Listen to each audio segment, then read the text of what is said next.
Tadi kita melihat dalam gambar yang ditayangi seorang pemotong kayu, ya, mengucap 2 kalimah syahadah, namanya Joseph. Joseph sekarang namanya Muhammad Yusuf. Muhammad Yusuf ini asalnya seorang yang sangat suka menghina orang-orang Islam. Yang mana setiap kawan-kawan dia yang masuk Islam, dia akan hina, dia akan ejek.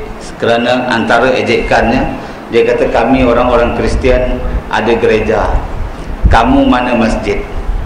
Sebab apa? Masjid yang terdekat daripada tempat ini 60 km. Yang terdekat, ya. Patutlah pun, sebab sebelum itu bukan ada orang Islam pun, ya, tak ramai. Jadi apabila Joseph ini mendengar kawan-kawan dia yang Islam itu nak bina masjid, lalu dia tertarik. Kalau boleh dia nak join sama, nak bantu menebang kayu. Kerana Joseph ini dia ada kepakaran. Dia boleh membelah kayu lurus tanpa pakai pembaris, menggunakan sebelah tangan. Dan kayu-kayu yang dia potong itu, yang dia bentuk jadi 23 ke 25 tu, ya, itu tidak perlu diketam lagi. Sebab apa? Dah cantik. Begitulah pandainya Joseph. Jadi setiap orang yang masuk ke hutan selama sebulan menebang kayu itu, memang saya pesan, antara pesanan yang paling penting, masuk ke hutan tebang kayu, mestilah setiap orang itu solat. Masuk waktu azan dan solat, dan mereka buat setiap masuk waktu azan dan solat. Jadi Joseph ini yang belum Islam akan duduk tengok kawan-kawan dia solat. Daripada sanalah timbul, dia bercerita pada saya, setelah dia Islam, timbul keinginan ingin memeluk Islam.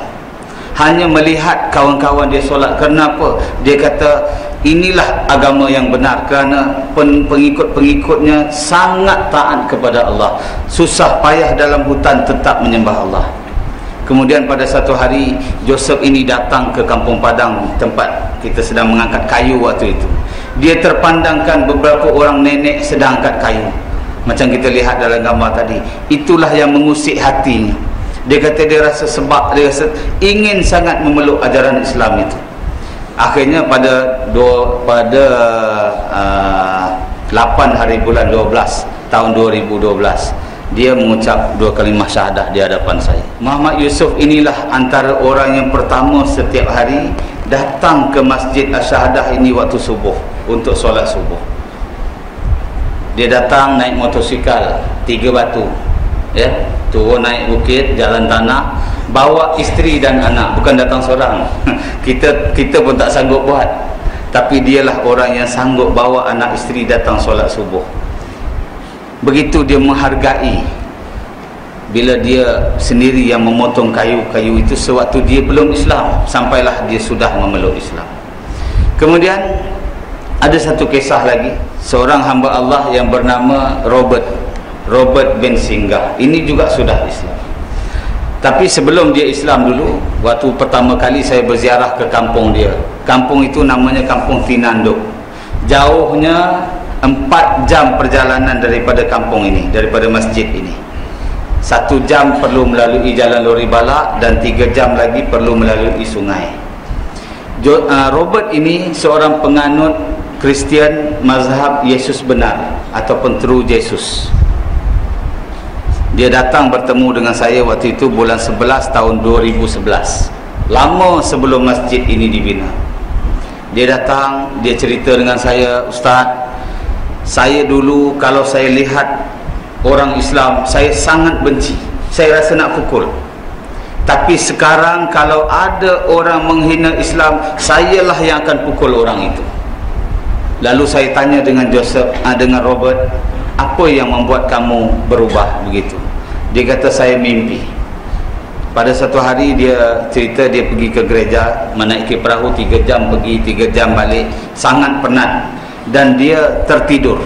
Dia bermimpi. Dia cerita mimpi itu pada saya. Dia kata di dalam mimpi itu datang satu orang, macam kau lah, dia kata. Saya terkejut lah. Saya kata, mana boleh, kan kita baru jumpa. Dia kata, bukan kau, macam kau, macam saja. Saya kata, macam mana? Orang itu pakai ini, pakai serban. Jadi saya faham orang yang datang dalam mimpi itu pakai serban. Jadi saya tanya apa orang tu cakap. Dia kata orang tu bilang, cakap sabarlah sikit kan. Orang itu bilang, janganlah kau percaya itu Yesus benar. Dia bilang saja dia benar, tapi dia tidak benar. Boleh faham tak? Dia bagi tahu jangan percaya Yesus benar, kerana dia habaq saja dia benar, tapi dia tak benar. Jadi Robert ni terkejutlah.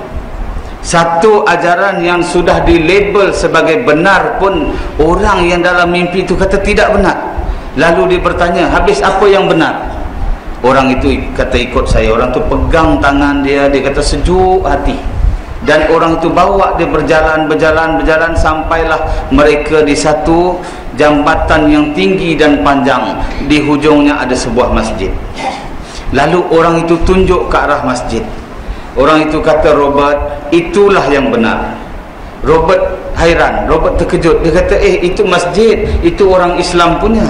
Orang itu kata, benar Robert, Islamlah yang benar. Bagus kamu masuk Islam.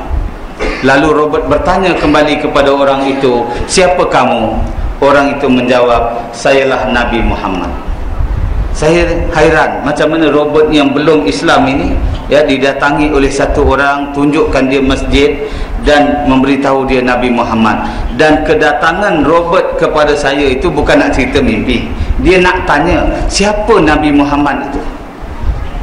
Kalau saya boleh ceritalah, saya pun cerita pada dia Nabi Muhammad itu selama 1 jam duduk dengan dia bercerita. Lahirnya di Mekah, hijrah di Madinah, apa ajaran yang Nabi Islam ini yang dibawa oleh baginda Rasulullah SAW. Sampailah di akhir pertemuan itu dia kata, Ustaz, mungkin sekali 2 kali lagi kau datang sini, saya akan masuk Islam. Tapi dah 10 kali kami jumpa dia, belum juga masuk Islam. Cuma anak-anak dia seorang demi seorang masuk Islam. Sampailah pada waktu satu hari, waktu kita nak buka masjid ini. Waktu itu masjid ini belum cantik lagi, masih warna kayu, sebab belum siap sepenuhnya. Cuma kita pegang asal masjid itu sudah boleh digunakan, kita akan gunakan terus. Jadi kita bercadang menggunakan pada 9 hari bulan 2 tahun 2013. Dah setahun. Jadi Robert datang ke Kampung Padang pada 8 hari bulan 2, sehari sebelum. Dia datang ke situ. Saya nampak Robert berjalan di atas jambatan nak masuk ke kampung bersama anak dan isteri. Terdetik hati saya. Robert ini kalau bukan kerana ada hajat yang besar, dia tak akan datang. Jauh tempatnya, 4 jam perjalanan. Bukan ikut highway macam kita 4 jam. Terpaksa melalui mendaki jeram-jeramnya memang dahsyat-dahsyat di sana. Kalau bukan hajat yang besar, dia tak datang. Saya cepat-cepat naik ke atas jambatan, saya pegang tangan dia. Saya panggil Aman. Aman ni panggilan mesra orang sanalah. Kalau sini panggil apa? Mamu kan? Lebih kurang macam itulah kan? Aman, saya kata, kau nampak itu masjid? Saya tunjuk ke arah masjid. Dia pun tengok masjid.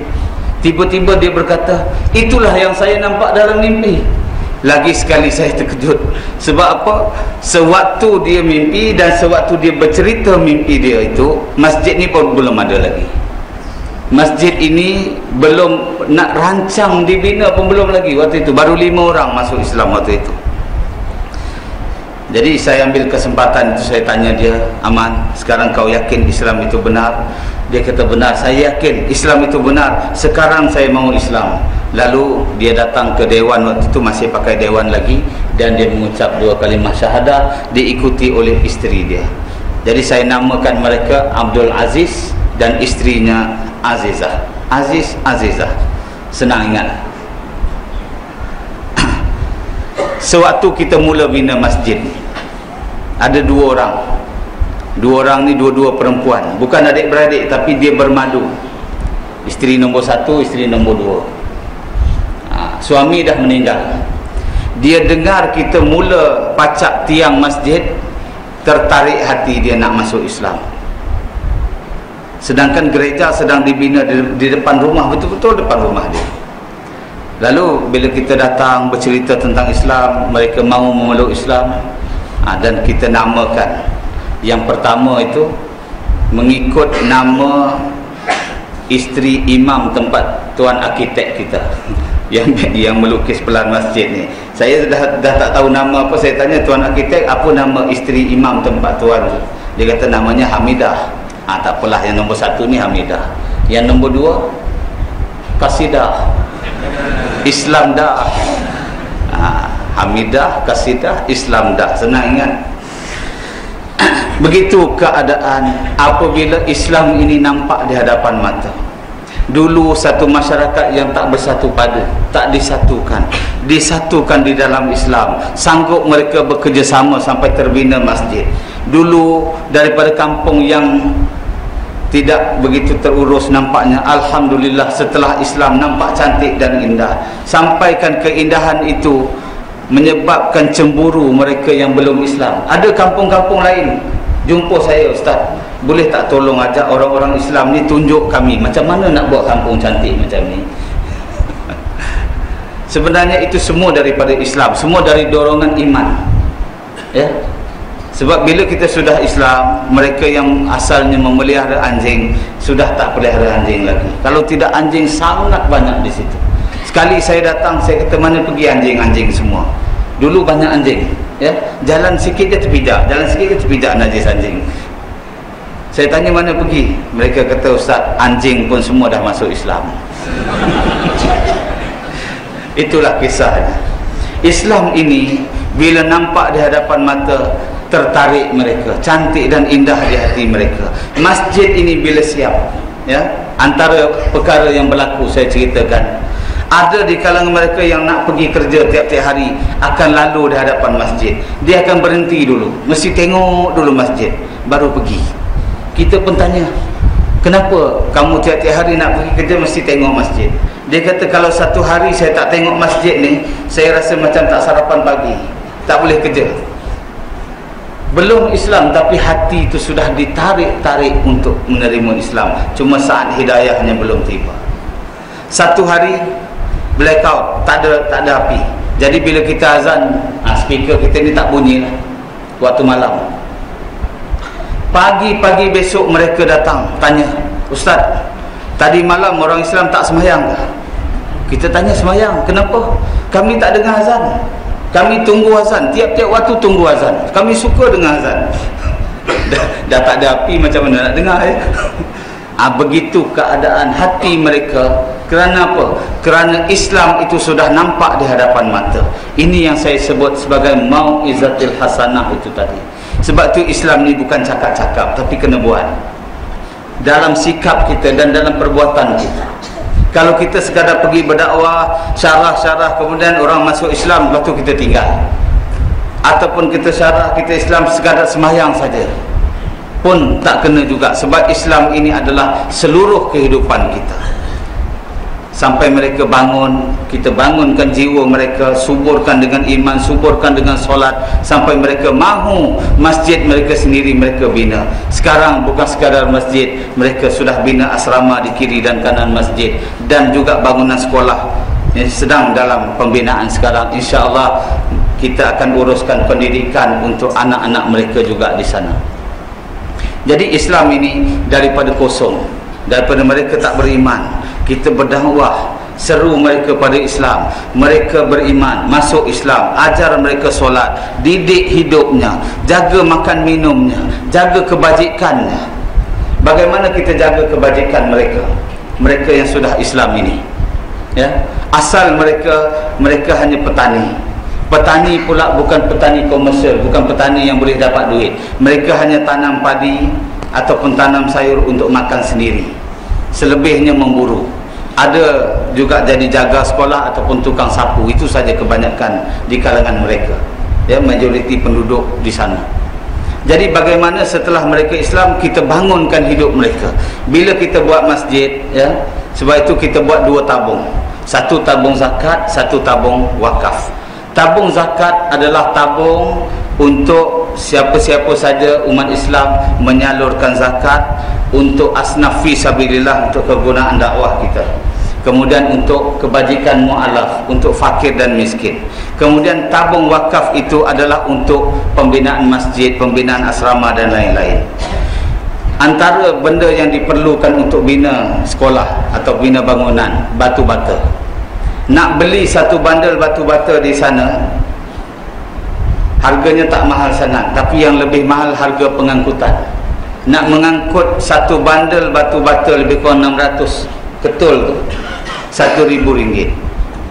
Kalau 10 kali dah RM10,000.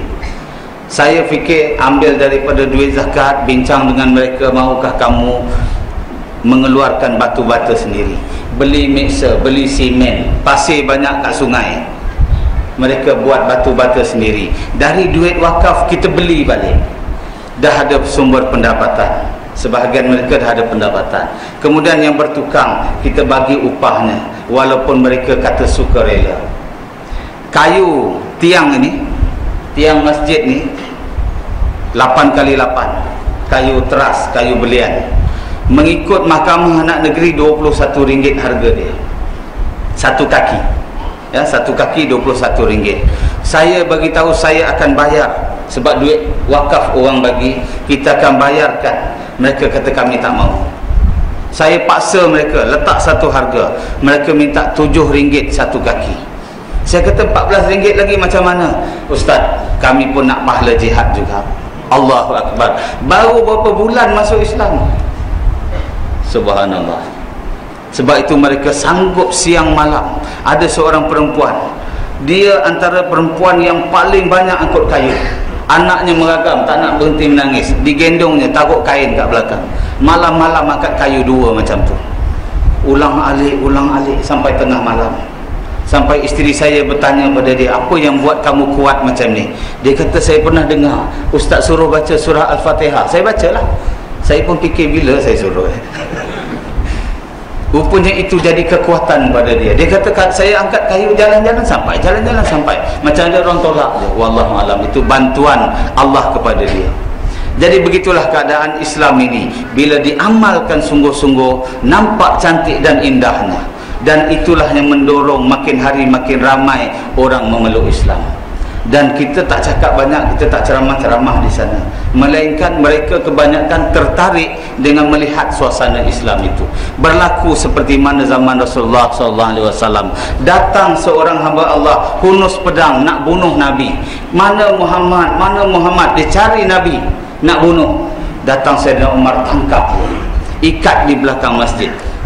Datang Nabi perintahkan buka ikatan, bagi dia makan. Sambil-sambil makan, Nabi dakwah dia, ajak dia memeluk Islam. Dia jawab, tidak.